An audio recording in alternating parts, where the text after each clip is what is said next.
Well, hello there. How is everyone? I hope you are all well on this fabulous, fabulous Friday.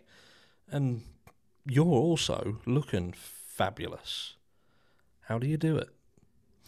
Perhaps eating lots and lots of turkey. I've heard that turkey is good for you if it's cooked in a different way than I'm likely to cook it, because I would no doubt ruin it. Anyway, talking about cooking, we're cooking up some meat and potatoes for those of you who are interested in the Nicola Bulley case. As there has been the review come out, they've done the review of the review. I think it was like 146 pages review of how it was handled and all the different elements of it. And I'm just going to touch on some of the pieces that kind of cropped up because they're relevant to us. And see what you think. Let's get into it. So, Nicola Bulley review. Key report findings at a glance.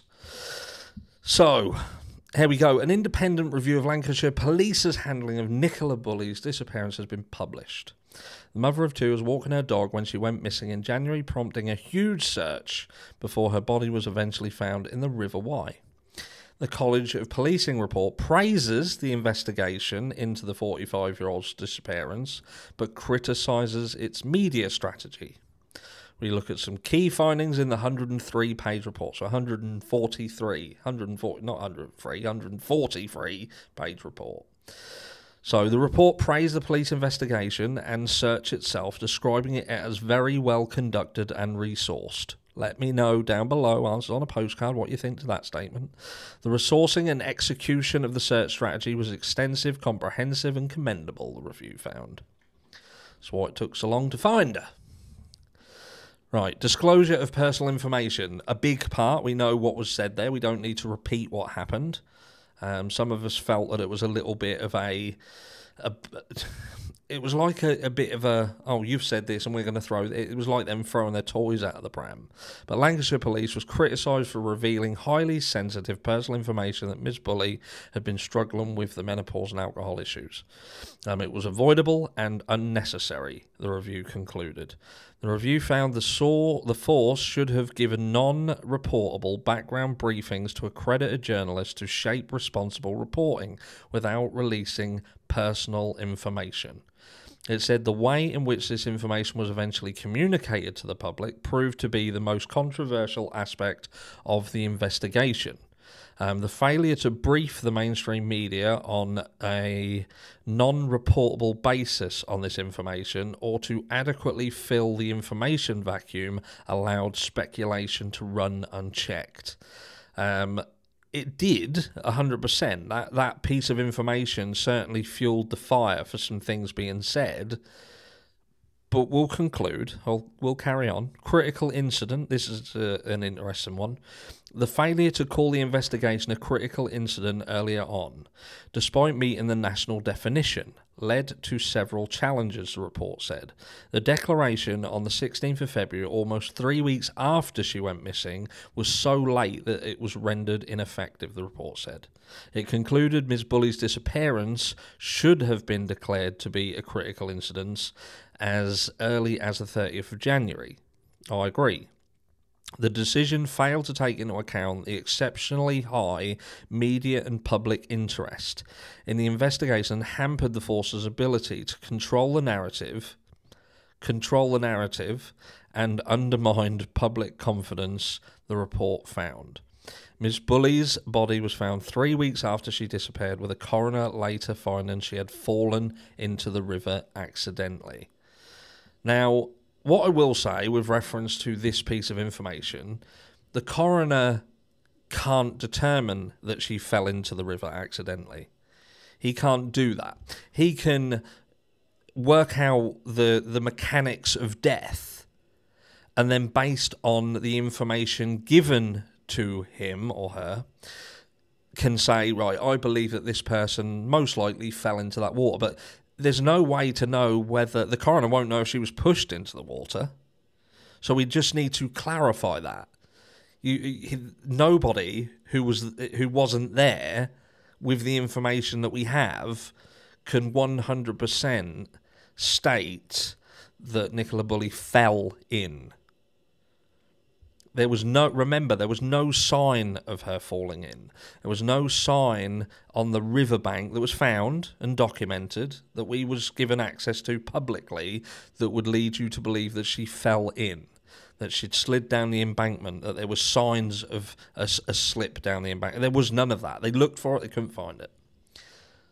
Right, let's go back. So, then we go into the media element. So, the review found trust between the media broke down, police and the media broke down, with senior officers failing to brief mainstream accredited reporters, leading to unchecked speculation. It said that this led to an extraordinary increase in media and public interest in the case, fueled by several newsworthy elements, including the apparent mystery of why Ms. Bulley had disappeared, leaving behind her dog and leaving her mobile phone still connected to a Microsoft Teams call. It said the force's media handling and communication led to a breakdown of public confidence. The report said the relationship between police and accredited media has become fractured and action must be taken on all sides to rebuild trust. The report said Lancashire Police felt the behaviour and engagement with the media of the underwater search expert Peter Folding caused challenges to the investigation by discussing the case with the media, and he had behaved insensitively to the family at an extraordinarily difficult time. Mr. Folding, leader of the Underwater Search Expert Specialist Group International, SGI, was asked by Miss Bulley's family to help with the search. The report said the review team considered that some of his actions created a more challenging environment for the investigation team. His public statements often contradicted the investigative and operational approach, leading to confusion for the public and reducing the family's trust in the investigation and the search operation. But let's just put it this way. Peter Folding can only say what Peter Folding thinks based on his expertise and time within this industry that he had been extremely successful in, hence being asked to look in the first place. And we can't deny the fact that Peter Folding wasn't given all of the information that was pertinent to his search. So at the point when he made the statements that he made, he felt that he had all of the information. So what he stated was relevant in his eyes. It just so happened that because he didn't have all the information that, again, was pertinent to his methods, it rendered what he said perhaps a little bit out of sync with how things actually were. But it seems that Peter Folding here has been used as a bit of a scapegoat for how law enforcement were treated, saying almost like, well, it's his fault. Yet again, his fault. Anyway, let's go to this back again. Social media. It's us, baby. The search for Ms. Bulley's drew unprecedented levels of social media interest, attracting some amateur detectives and social media users to the area, while speculation and conspiracy theories on social media put the force under intense pressure during the investigation into Ms. Bulley's disappearance. Lancashire Constabulary Press Office logged more than 75,000 inbound social media comments on Nicola Bulley case over a period of around a month, the report said. Dr. Ian Raphael, who led the review, said policing must recognise the impact social media now has. Ultimately, police should seek to be the first with the truth and ensure the public has access to accurate and authoritative information when it is most needed. Hashtag gag order. I hope someone from Moscow PD are reading this. Reaction to the report. Andrew Snowden, Lancashire Police and Crime Commissioner, who commissioned the independent report, said whilst the investigation into Nicola's disappearance was found to be well handled and resourced, the media narrative was lost at an early stage, which had a detrimental impact on Nicola's family and friends, and also the confidence of the wider community. Opportunities for non-reportable media briefings on her medical history and vulnerabilities, or sharing her status as a high-risk missing person, were not taken. Lancashire Police's Deputy Chief Constable Sasha Hatchett said the huge media and social media interest in the tragic case was at times overwhelming. With the benefit of hindsight, There are undoubtedly things we should do differently in the future. Indeed, we have already started to do so, she said. On the release of the personal information, she said, the release of the information was lawful, but that doesn't mean that we don't recognise the impact that this had. She added the decision-making process was thorough, considered, and based on the substantial risk posed at the time in the investigation.